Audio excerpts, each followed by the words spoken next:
Dear students and all viewers, and special thanks to all my subscribers. আজকে ম্যাথের কতগুলো একটু কঠিন অঙ্ক, কিন্তু আমি তো বলেছি অঙ্ক মানে পানি পানি, হ্যাঁ, এমনভাবে শিখবে যাতে অতি সহজে করা যায়। তাহলে কথা না বাড়িয়ে এখন আসা যাক, হ্যাঁ, দেখা যাক প্রথম অঙ্কটা কী আছে। প্রথম অঙ্কটা আছে যে কোশ্চেন, দুটি ক্রমিক সংখ্যার বর্গের অন্তর, দুটি ক্রমিক সংখ্যা মানে পরপর দুটো সংখ্যার বর্গের অন্তর 37 হলে সংখ্যা দুটি কী কী। এই ধরনের অঙ্ক থাকলেই এখানে কিন্তু সবসময় এই যে অন্তর বলছে তো এটা সবসময় কিন্তু বিজোড়ই থাকবে, আমি দেখিয়েছি পরে, দেখা যাক। তাহলে কিচ্ছু করতে হবে না, সংখ্যা দুটো কী কী অতি সহজেই মুখে মুখে হয়ে যায়। 37, এক যোগ করবে, প্রথমে এক বিয়োগ করি, হ্যাঁ, ছোটোটা পেয়ে যাব। এক বিয়োগ করলে কত হয়? 36, 36-এর অর্ধেক কত? 37 থেকে এক যদি বিয়োগ করি তাহলে 36 হয়, 36-এর অর্ধেক কত? 18, তাহলে ছোটোটা 18। এইবার 37 থেকে এক যোগ করলে কত হয়? 38, 38-এর অর্ধেক কত? 19, তাহলে 19টা বড়, তাহলে সংখ্যাটা হয়ে গেলে 18, 19 মুখে মুখে হয়ে যাবে এখানে। এই যে এখান থেকে এক বিয়োগ করে অর্ধেক করলে হবে ছোটো সংখ্যাটি, এই যে সি উত্তর। তার মানে 37 থেকে এক বিয়োগ করলে 36, 36-এর অর্ধেক 18, আবার 37 সঙ্গে এক যোগ করলে হয় 38, 38-এর অর্ধেক 19, তাহলে সংখ্যা দুটি 18, 19। এই যে আমার করা আছে, ঠিক আছে।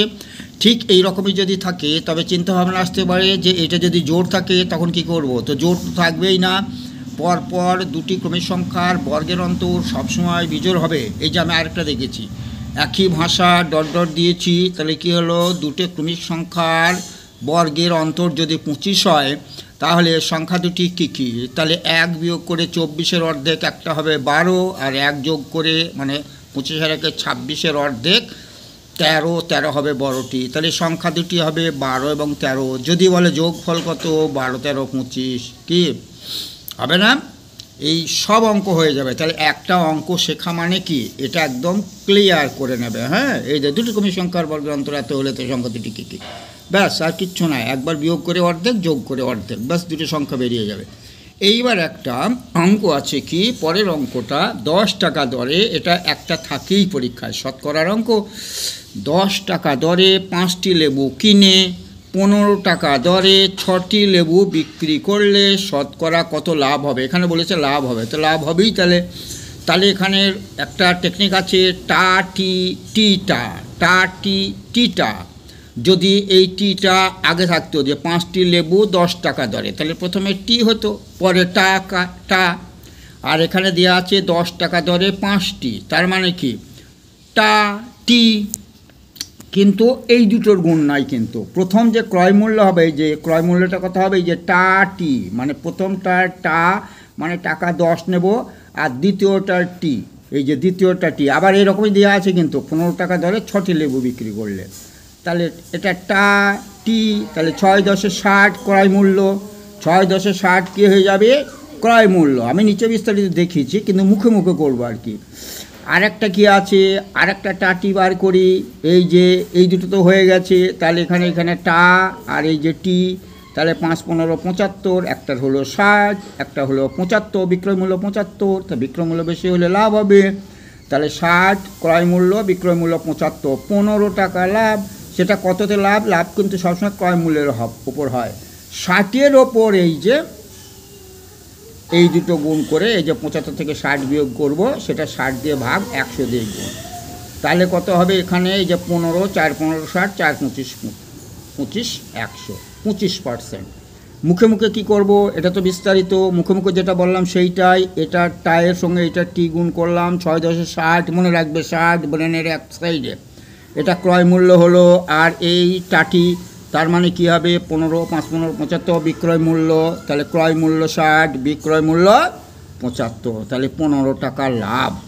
60 টাকায় 15 টাকা লাভ, তাহলে 1 টাকায় লাভ কত হবে? 15/60, মানে 1/4, 100তে কত? 4 25 100, 25%। কি মুখে মুখে হয় কিনা অঙ্ক? মুখে মুখে হয় তো। তারপরেরটা ঠিক একই রকম, 12 টাকায় 12টি কলা কিনে 12 টাকায় 8টি কলা বিক্রি করেছে। এ তো দেখেই বুঝতে পারছি কি লাভ হবে। 10 টাকায় 12টি কিনলো, দিয়ে 8টা কলা বিক্রি করলো 12 টাকায়, তাই না? তাহলে 4টি কলা তো থেকে গেল তার কাছে। অত জানার দরকার নেই। সেই টাটি, টাটি মানে কি, এই যে এটা টা আর এইটা টি, মানে এটা কত হবে তাহলে 8 10 80, ক্রয় মূল্য কত হলো, এই যে সিপি দেখেছি 80, বিক্রয় মূল্য আবার টাটি, টাটি মানে এই 12 12 144, এই যে এটা হচ্ছে বিক্রয় মূল্য। তাহলে বিক্রয় মূল্য বেশি হলো কত, বিক্রয় মূল্য বেশি, তাহলে লাভ হবে, অবশ্যই লাভ হবে। তাহলে এইটা থেকে এইটা বিয়োগ করে এই 80 টাকায় লাভ, মানে 80 দিয়ে ভাগ 100 দিয়ে গুণ, তাহলে কাটাকাটি করলে কত হয়, এই যে কাটাকাটি করেছি 80% লাভ। কে অঙ্কটা বোঝা গেল কিনা? এই যে এই অঙ্কটা টাটা টাটি টিটা, এরকম মনে রাখবে। নেক্সট অঙ্কে চলে যায়। এবার কত আছে, এবার 777 পূর্ণ 1/5 প্লাস 77 মানে 777 পূর্ণ 2/5 যোগ 777 পূর্ণ 3/5 যোগ 777 পূর্ণ 4/5, এর মানে কি 5 সেকেন্ডে কী করে অঙ্ক করব, সেই কৌশলী তো এটা না, মনে হবে কঠিন কিন্তু অঙ্ক পানি পানি। তাহলে এখানে কি হলো, এখানে 3টে 7 আছে, কবার এইটা দেখব, 4বার আছে, তাহলে 3টে 7কে 4 দিয়ে গুণ, 4 7 8 এবং তাড়াতাড়ি গুণ করে নেবে। আর এখানে এই যে 5 5 5, নিচে যদি হর যদি 5 থাকে সবসময় 5ই লসাগু হয়, আর উপরে যোগ করব 4 3 7 আর 2 9 আর 1 10, 10/5 মানে 2, মানে অতিরিক্ত 2 আসবে, এই যে 10/5।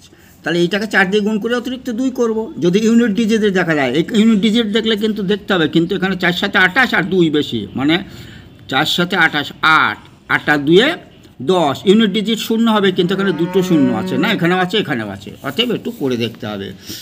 ঠিক আছে, নেক্সট অঙ্ক দেখা যাক। এটা রিজনিংয়েও পড়ে, এইটা দেওয়া আছে 5:10, এটা হচ্ছে অনুপাতের চিহ্ন, এটা হচ্ছে সমানুপাতের চিহ্ন, 4টে এরকম থাকলে 2টো অনুপাত সমান 1টা সমানুপাত, তাহলে এইটা যদি এটা হয় এটা কত হবে, তাই না? এটা রিজনিংয়ের মধ্যেও পড়ে, ম্যাথের মধ্যেও পড়ে।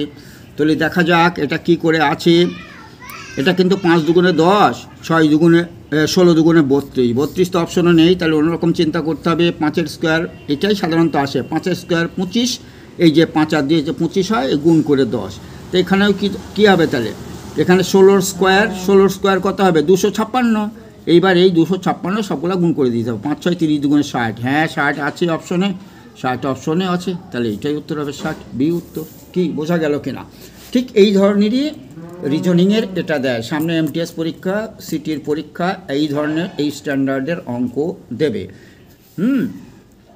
নেক্সট অঙ্ক কী আছে, এখানে হচ্ছে বার্ষিক 10% হারে সরল সুদে কত টাকা, 4 বছরে সুদে আসলে এত, এই যে 3080 টাকা হবে, সুদ আসলে মানে সুদ আর আসল মিলিয়ে যে এত হবে। তাহলে সুদ কত, 10%, কত বছরে, 4 বছরে, এখানে একেবারে করে নেবে, হ্যাঁ 4 বছরে 4 10 40%, তাই না, 40% তার সুদ হবে, 4 বছর একেবারে করে নিলাম। তাহলে কী হলো, 4 10 40, তাহলে 40 যদি হয় তাহলে 100, পি যদি 100 ধরি, যে 100 ধরি, তাহলে সুদ আসলে কত হবে, শুধু এইখান থেকেই পাচ্ছি, কিন্তু 4 10 40, এটা 100 হলে এটা হবে 140, কি হবে কিনা? আর এই 140টা দেওয়া আছে 3080, তাই নয় কি? তাহলে 100টা কত হবে, এই তো প্রবলেম। তাহলে এটা কাটাকাটি করলে কত হয়, 22 গুণ, তাহলে 100-রও 22 গুণ হবে 2200, কি সহজে হচ্ছে কিনা? এটা প্র্যাকটিস থাকলে 5 সেকেন্ড হয়ে যাবে, অঙ্ক করতে গেলে তো 5-10 সেকেন্ড লাগেই সাধারণত, 9-10 যারা করে অনেক, এটা তো 10 সেকেন্ডে করতে হবে, বা ম্যাক্সিমাম 30 সেকেন্ড, হাফ মিনিটে করতে হবে। বোঝা গেল কিনা? না আরেকবার বলতে হবে, এই যখন যদি হার দেওয়া থাকে, বছর যদি দেওয়া থাকে, এটা গুণ করে এক জায়গায় করে নেবো, 40%, 40% যদি সরল সুদ হয়, তাহলে আসল 100 হলে অ্যামাউন্ট গিয়ে দাঁড়াবে কোথায়? এখানে অ্যামাউন্ট 140 কেন যোগ করছি, এটা দেওয়া আছে অ্যামাউন্ট, তাহলে অ্যামাউন্টের সঙ্গে আসলটা চাইছে না, এই যে কত টাকা মানে প্রিন্সিপাল, সেই জন্য এই দুটো করছি। তাহলে এখানে 140, এখানে 100, তাহলে 140টা হয়েছে, বেড়ে গিয়ে 3080, তার মানে এইটার কত গুণ, এইটা কাটবে কিন্তু 22 গুণ, তাহলে এটারও 22 গুণ হবে, 2200। কী বোঝা গেল?